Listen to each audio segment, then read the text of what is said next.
5 gram collect ചെയ്യാൻ അതറിയോ? നിന്റെ phone നോക്കിക്കോളാം. ഓക്കെ, ലഹരിയുടെ ഉന്മാദത്തിൽ പോലീസിനെ കേട്ടാൽ അറയ്ക്കുന്ന തെറി വിളിക്കുകയും കയ്യിലുള്ള ഡ്രഗ്സ് താനിപ്പോൾ കഴിക്കാൻ പോവുകയുമാണെന്ന് വെല്ലുവിളിക്കുന്ന ഒരു 23-കാരി. കേരളത്തിൽ നമ്മളൊക്കെ ചിന്തിക്കുന്നതിലും അപ്പുറം ലഹരി പിടിമുറുക്കിയെന്നും അതിൽ ആൺ പെൺ വ്യത്യാസവുമില്ലെന്ന് തെളിയിക്കുന്ന ദൃശ്യങ്ങൾ. ഒടുവിൽ നേരം പുലർന്നപ്പോൾ പോലീസ് പിടിയിലായ ആൺ സുഹൃത്ത് പ്രവീണിനെ വിട്ടയക്കണമെന്ന ആവശ്യവുമായി റിസിലി സ്റ്റേഷനിലെത്തി സ്വന്തം കുഴിവെട്ടി. അങ്ങനെയാണ് രാസലഹരിയുടെ ഉന്മാദത്തിൽ നടു റോഡിൽ അക്രമം അഴിച്ചുവിട്ട യുവതിയും യുവാവും പോലീസ് പിടിയിലാവുന്നത്.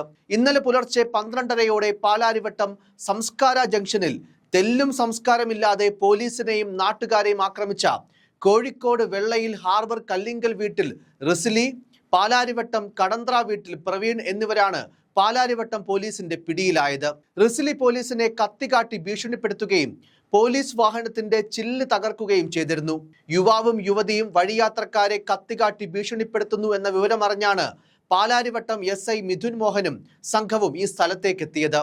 ഈ സമയം നാട്ടുകാരെ ആക്രമിക്കാൻ ശ്രമിച്ചും അസഭ്യം പറഞ്ഞും ഭീകരാന്തരീക്ഷം സൃഷ്ടിക്കുകയായിരുന്നു പ്രതികൾ. പ്രവീണിനെ കീഴടക്കി ജീപ്പിനുള്ളിൽ കയറ്റിയതോടെ റിസിലി ആക്രോശവുമായി പോലീസിന് നേരെ പാഞ്ഞെടുത്തു. അസഭ്യം പറഞ്ഞു, വാഹനത്തിലിടിച്ചു.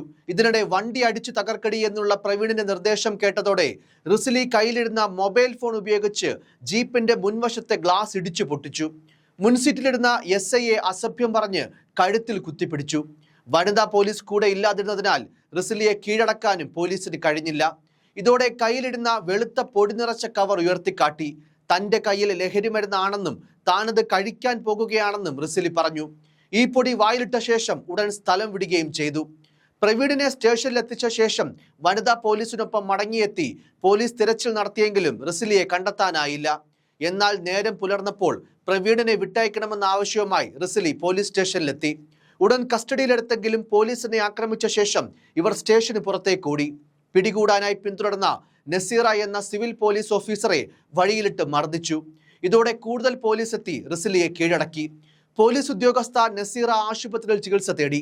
പൊതുമുതൽ നശിപ്പിക്കുക, പോലീസിനെ ആക്രമിച്ച് കൃത്യനിർവഹണം തടസ്സപ്പെടുത്തുക, മാരകായുധം കാട്ടി യാത്രക്കാരെ ഭീഷണിപ്പെടുത്തുക തുടങ്ങിയ വകുപ്പുകൾ ചേർത്ത് പ്രതികൾക്കെതിരെ കേസെടുത്തു.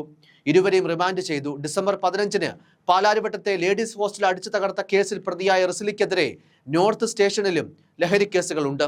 എന്തായാലും പ്രായഭേദമില്ലാതെ ലിംഗഭേദമില്ലാതെ ലഹരിയിൽ അഴിഞ്ഞാടുന്ന വലിയൊരു വിഭാഗം യുവതലമുറ.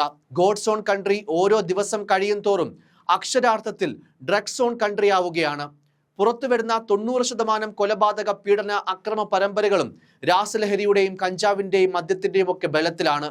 ബോധവൽക്കരണവും വിമുക്തി പോലെയുള്ള സർക്കാർ ക്യാമ്പയിനുകൾ കൊണ്ടൊന്നും ഇനി പിടിച്ചു കെട്ടാൻ കഴിയാവുന്നതല്ല സമകാലിക കേരളത്തിലെ ലഹരി ഉപയോഗം. മറുവശത്ത് സ്വബോധത്തിൽ ചെയ്തതല്ല ഒന്നുമെന്ന നിയമത്തിന്റെ ആനുകൂല്യവും പ്രതികൾക്ക് സപ്രപഞ്ചമൊരുക്കുന്നു.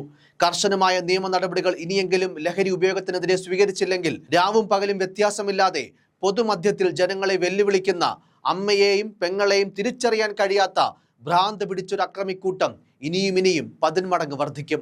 News desk, focus news TV.